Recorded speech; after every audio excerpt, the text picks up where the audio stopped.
YouTube 影片里面那个短片呢，你看说有3.4亿部嘞，频道有1700多万呢。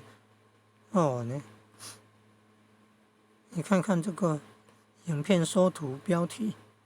你看那个文字就英文最多吧，中文的应该也会有，法文、德文、意大利文，还是西班牙文、俄文、阿拉伯文，那是韩文、日文，还是那个古印度梵文。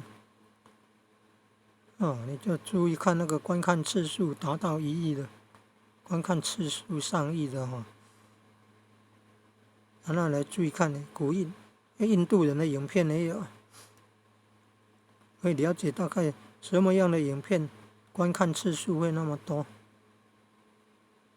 希望不是沉迷女色了，而是能够增长智慧的。但是事实上就是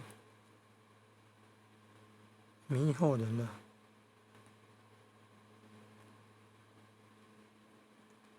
迷惑人的真的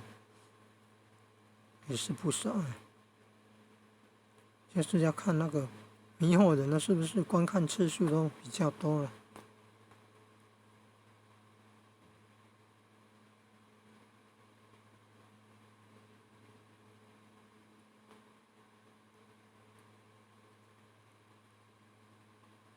没有，但是也真的是算迷惑人了。